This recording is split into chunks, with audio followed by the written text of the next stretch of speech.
Aujourd'hui, nous allons faire le test feu vert, la visite feu vert du confinement au 6e étage. On va contrôler que tous les équipements soient en ordre, conformes, fonctionnels. On va faire tous les tests pour vérifier que la dépression est maîtrisée, le renouvellement de l'air est maîtrisé et tous les systèmes de secours fonctionnent pour le démarrage de ces travaux de deuxième étage qui vont durer à peu près une semaine. On fait ce test à chaque étage pour vérifier que les personnes à l'intérieur travaillent dans des bonnes conditions et qu'il n'y ait absolument aucune possibilité de libération de fibres en dehors du confinement.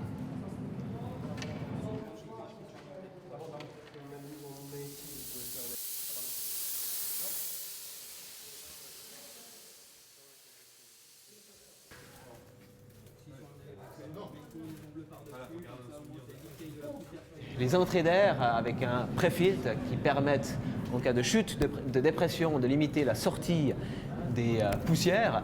Puis ce pré-filtre permet également de protéger l'intérieur du confinement qui est parfaitement propre à la fin des travaux, d'éventuelles poussières qui seraient produites à l'extérieur par d'autres activités, parce qu'à la fin de ce confinement, on va mesurer la qualité de l'air et on ne veut plus aucune fibre d'amiante dans l'air et on ne veut pas non plus avoir des poussières qui perturberaient ces mesures.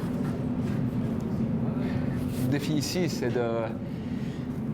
c'est d'assainir, enlever toutes ces traces blanches sous la moquette, tout en conservant ces chemins de câble. Si on regarde aux autres étages, ils ont réussi à faire un travail où tout a été poncé, on ne voit plus aucune trace blanche. C'est d'ailleurs facile à repérer si le travail a été fait correctement ou pas, tout en conservant ces équipements techniques.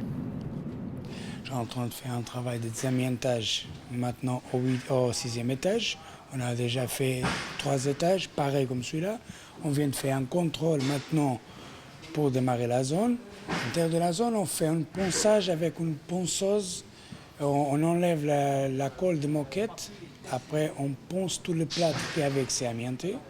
On avait tout le matériel spécial pour travailler dans l'amiante. On est bien équipé avec une full face, avec un filtre P3.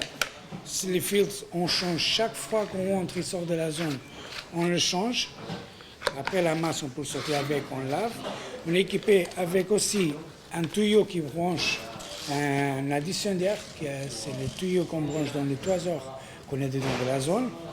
On n'avait pas de risque de rien.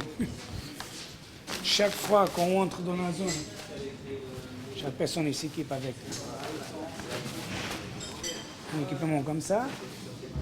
On avait aussi les gants spéciaux pour travailler dans la zone de désamiantage. On avait les chaussures.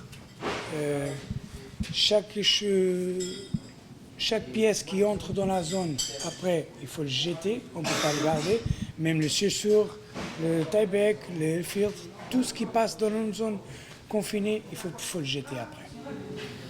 On est en train de gagner le temps à chaque étage qu'on fait avec l'expérience du personnel, tout ça. On va essayer de terminer ça dans 5 jours de travail dans la zone avec 10 personnes dedans. Nous faisons donc tous ces contrôles afin de répondre aux exigences du STEB et de la SUVA. Ici, le service de toxicologie de l'environnement bâti contrôle la qualité de l'air pour les travailleurs ainsi que ce qui est restitué pour le public.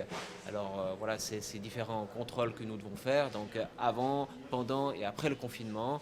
Et puis nous faisons un rapport final qui comprend l'ensemble des PV de contrôle, de mesures de qualité de l'air, ainsi que les bons pour contrôler où ont disparu ces déchets. Tout ça est condensé dans un rapport en fin de chantier que nous remettons aussi aux autorités.